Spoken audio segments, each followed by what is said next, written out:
Decíamos entonces que esta explicación más amplia de una teoría o de una corriente teórica más formal explica en gran parte este conocimiento inicial que yo tengo respecto de la situación problemática que quiero investigar.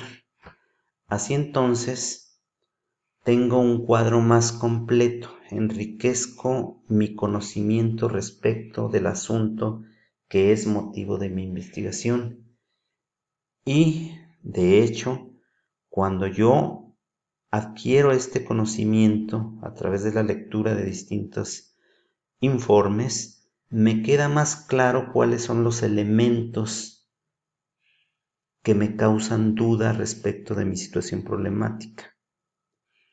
Y entonces puedo de esta manera dirigir más mi hipótesis o mis supuestos hacia donde yo creo que debo de esclarecer un cierto punto que en este contraste entre teorías, teoría y conocimiento, me queda poco claro.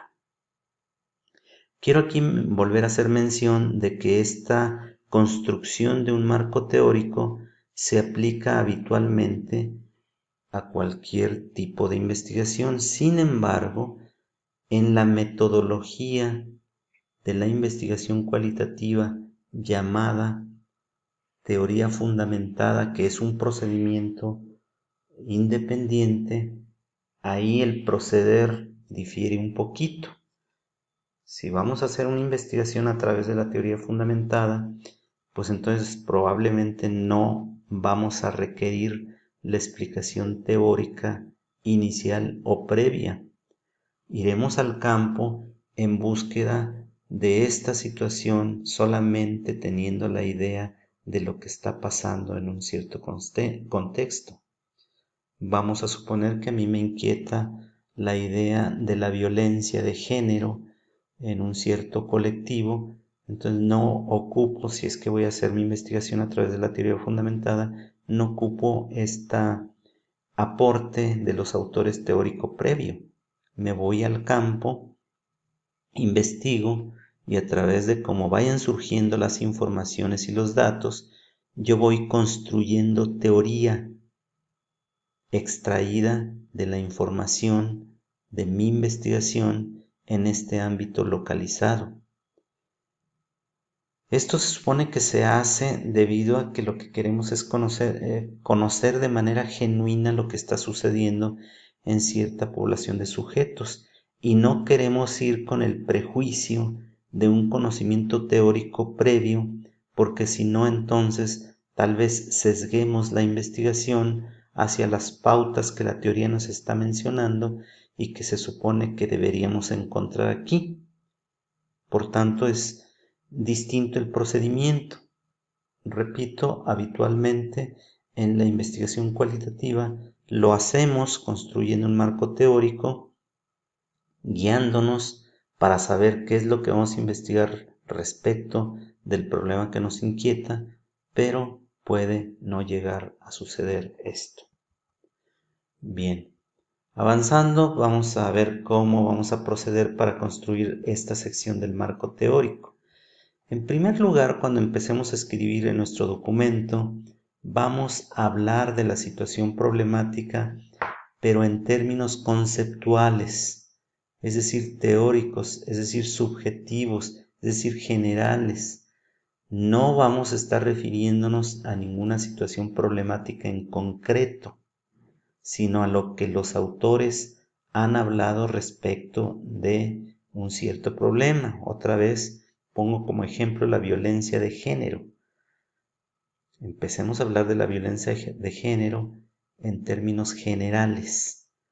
Se explica o se interpreta a partir de la corriente teórica X. Debemos mencionar de qué corriente teórica estamos hablando cuando hablamos de violencia de género, que está dentro de la ciencia X.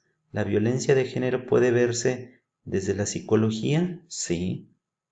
Seguramente ahí hay corrientes de pensamiento, corrientes teóricas que hablen de la violencia de género.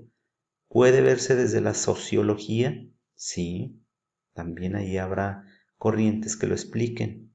Puede verse desde lo económico, desde la economía, sí. Desde la política, sí. Las políticas de violencia de género.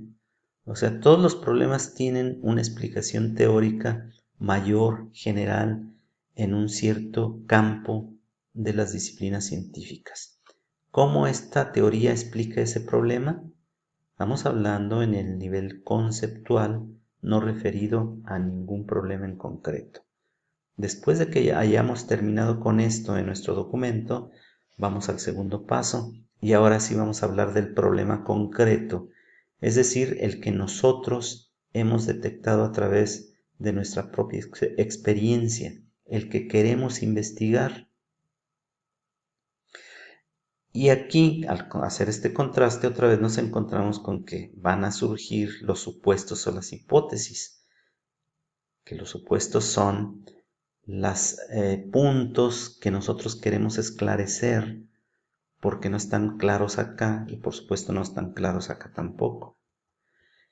Y finalmente también tenemos que acudir a otras investigaciones, por ejemplo artículos actualizados, donde algunos autores en otros lugares y tal vez en otros tiempos hayan estudiado de alguna manera lo que tenga que ver con este tipo de problemas, aplicando la investigación a grupos concretos también, ya no teóricos, sino estudios de investigación concretos, prácticos, pragmáticos, donde haya habido algunos resultados. Entonces, con estas explicaciones teóricas amplias y con estos resultados obtenidos de experiencias por otros autores, tenemos un panorama completo que enriquecen nuestra visión del problema que queremos investigar. Resumiendo, tenemos teorías generales que hablan en términos conceptuales, es decir, teóricos, sobre el problema que nosotros queremos investigar. Pero también tenemos antecedentes científicos, es decir, los estudios de investigación que se han hecho empíricamente a otros grupos tratando de identificar aspectos iguales, similares o parecidos a los que ahora nosotros queremos esclarecer en nuestra investigación. Eso nos lleva a que tengamos un problema real, a fijar nuestra vista en el problema real que es motivo de nuestra investigación, el problema que nosotros hemos identificado. Y eso, al unir todo esto, nos lleva a un conocimiento final del problema, a investigar, y eso nos permite declarar algún supuesto, alguna hipótesis o algunos supuestos e hipótesis que no son más que aspectos deseables que pudieran ser o que deberíamos alcanzar al final de nuestra investigación. Ese sería el marco teórico de referencia y su forma de construcción.